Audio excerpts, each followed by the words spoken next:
Welcome to రాజనీతి. సినీ నటుడు కమల్ హాసన్ తమిళనాడు, కర్ణాటక రాష్ట్రాల మధ్య కొత్త చిచ్చు పెట్టాడు. అదేదో థగ్ లైఫ్ అని ఒక సినిమా రిలీజ్ సందర్భంగా ఆయన మాట్లాడుతూ కన్నడ భాష తమిళ భాష నుంచే పుట్టిందని వ్యాఖ్యానించాడు. దీంతో కన్నడ నాట నిరసనలు చెలరేగినాయి. తమిళులకు ఎంత భాషాభిమానం ఉంటుందో కన్నడిగులకు కూడా అంతే భాషాభిమానం ఉంటుంది. భాష విషయంలో చాలా పట్టింపుతో ఉంటారు వాళ్ళు. మన తెలుగు వాళ్ళు లాంటి వాళ్ళు కాదు వాళ్ళు. తెలుగు వాళ్ళు అయితే తెలుగు భాష గురించి పట్టించుకోరు, తెలుగు భాషకు అవమానం జరిగినా పట్టించుకోరు. ఆ ఎమోషన్ అనేది లేదు భాష మీద. కానీ ముఖ్యంగా ఆంధ్ర వాళ్ళకైతే ప్రాంతం మీద కూడా ఉండదు ఎమోషను. కానీ తమిళనాడు, కర్ణాటక తేడాగా ఉంటాయి.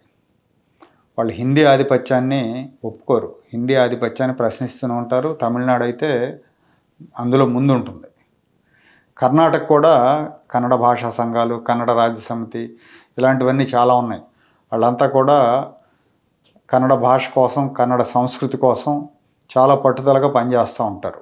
ఇప్పటికే బెంగళూరులో ఈ ఉత్తరాది హిందీ ఆధిపత్యం మీద ఆందోళనలు చేస్తూ ఉన్నారు.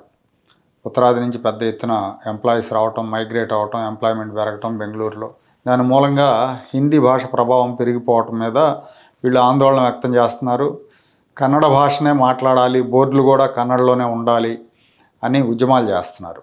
ఇటీవల ఒక బ్యాంకులో, ఒక జాతీయ బ్యాంకులో ఒక మేనేజర్, ఒక అమ్మాయి నాకు కన్నడ రాదు, మీరు హిందీలో మాట్లాడండి అని కస్టమర్తో గొడవ పెట్టుకున్నందుకు ఈ సంఘాలన్నీ పెద్ద ఎత్తున నిరసనలు తెలిపాయి. నిరసనల ధాటికి బ్యాంకు యాజమాన్యం ఆ మేనేజర్ని బదిలీ చేసింది. అంత పంతంగా ఉంటారు. ఇప్పుడు ఈ కమల్ హాసన్ వ్యాఖ్యల మీద కన్నడ సంఘాలు బగ్గుమంటున్నాయి.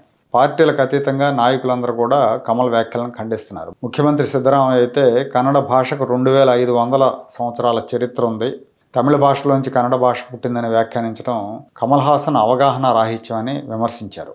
కమల్ తన వ్యాఖ్యలను ఉపసంహరించుకోవాలి, క్షమాపణ చెప్పాలని అందరూ డిమాండ్ చేస్తున్నారు. కానీ కమల్ హాసన్ కన్నడ భాష మీద ప్రేమపూర్వకంగా ఈ మాటలు అన్నాను కాబట్టి నేను క్షమాపణ చెప్పను, నా మాటలు ఉపసంహరించుకోనని, దాన్ని అర్థం చేసుకోండి నా మాటలని ఆయన చెప్తున్నారు. దీంతో ఈ వివాదం మరింతగా పెరిగే అవకాశాలు కనిపిస్తున్నాయి. ఈ థగ్ లైఫ్ అనే సినిమాని, దీంతో పాటు రేపు రాబోయే రోజుల్లో ఏ తమిళ సినిమాని కూడా కర్ణాటకలో రిలీజ్ కానివ్వమని కన్నడ సంఘాలు హెచ్చరికలు జారీ చేస్తున్నాయి. ఈ కమల్ హాసన్ వ్యాఖ్యలని తమిళనాడు బీజేపీ నేతలు కూడా తప్పుపట్టారు.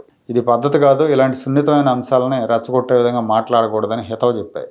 యాక్చువల్గా ఇప్పటివరకు ఈ రెండు రాష్ట్రాల మధ్య కావేరీ జలాల వివాదం అయితే ఒకటి ఉంది.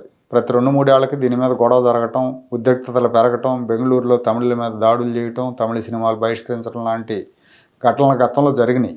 ఇప్పుడు ఈ భాష మీద కొత్త వివాదానికి కమల్ హాసన్ ఆజ్యం పోశారని చెప్పాలి.